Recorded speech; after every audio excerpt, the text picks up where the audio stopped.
1918. En esta carta puede uno ver que el Padre Pío rezaba. Aquí, cuando volteó hacia ese crucifijo, lo vio volver a la vida, sangrando. En ese momento, el Padre Pío sintió una paz interna y externa.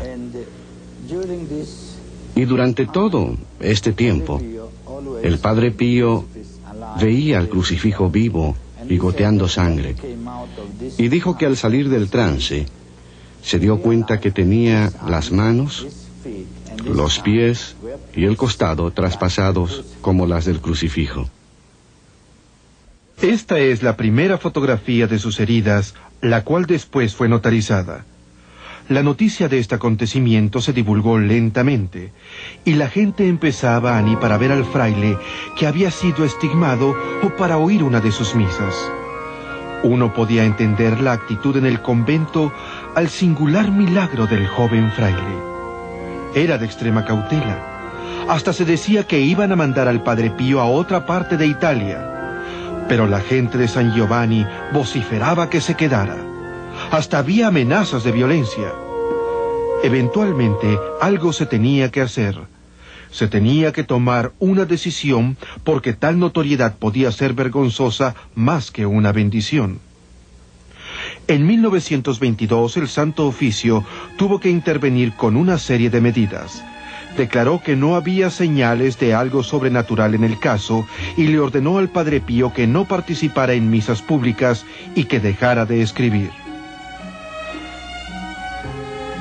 Después de que se le leyó el decreto, dijo: «Se hará la voluntad de Dios». Y así empezaron 10 años de soledad.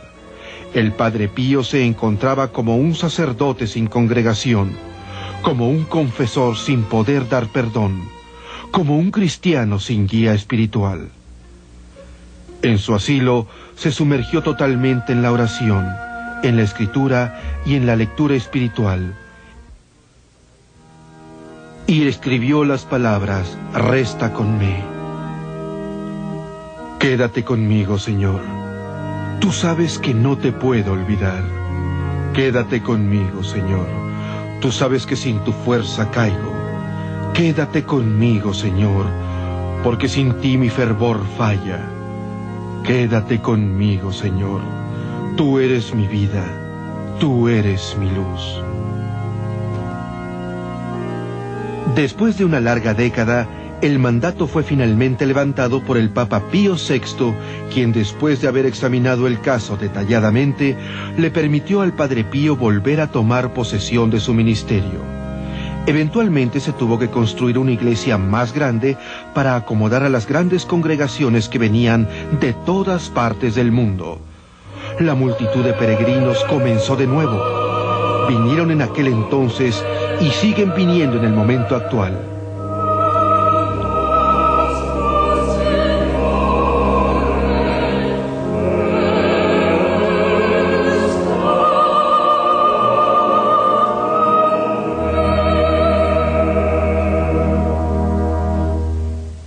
El Padre Pío a menudo pasaba de 12 a 18 horas diarias en el confesionario por plazos de 2 a 3 semanas sin descanso para toda esa gente que tanto deseaba ser absuelta por él y ser parte de esa personalidad tan carismática que lo caracterizaba.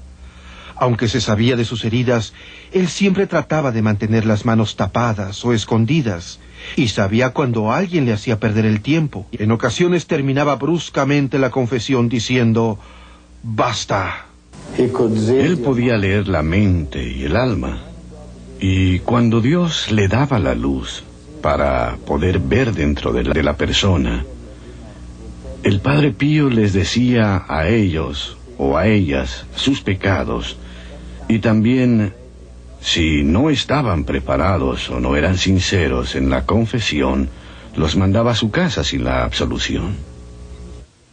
Usualmente era muy directo y decía: «Cambia tu vida».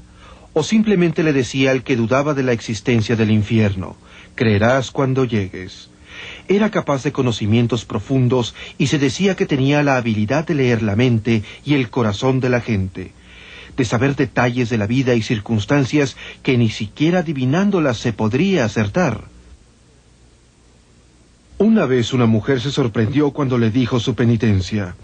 Usualmente la pena sería decir una oración, pero en este caso, por su pecado, era ir a su casa y mirar dentro del pozo que estaba en su jardín. Cuando lo hizo, vio la cara del hijo que había abortado hacía muchos años.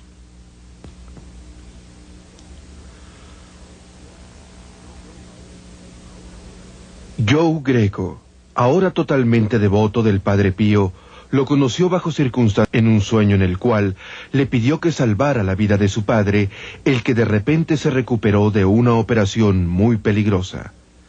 Joe decidió ir a San Giovanni y darle las gracias al Padre Pío, a pesar de que tuvo que esperar 4 días para su confesión. Esto en verdad fue lo que me convenció. Fue el Padre Pío, me vio y me dijo, bueno, entonces tu padre ya está bien, ¿verdad? Esto me impresionó mucho porque de veras yo nunca había estado en San Giovanni Rotondo. Porque yo nunca había estado en esa parte del mundo y nunca le había comentado a nadie de la enfermedad de mi padre. Y así me le quedé viendo y pensé preguntarle si el que había visto en mi sueño era él. Y de repente, sin decir nada, me dice, en el sueño. Se me cortó la respiración. Le digo la verdad, estaba muerto de miedo y le dije, sí, padre, en el sueño, padre. Le dije todos mis pecados y me dio absolución. No, antes de que me absolviera me dijo, hay todavía algo más. Y le contesté, padre, no me acuerdo de nada más. Entonces el Padre Pío le empezó a recordar el incidente que tuvo con una muchacha que conoció cuando era joven y estaba en el ejército. En ese momento me acordé de todo. Quería que la tierra se abriera y me tragara. Estaba tan avergonzado. Le dije que estaba en lo cierto y que me perdonara por no habérselo dicho en la confesión. Estaba tan avergonzado.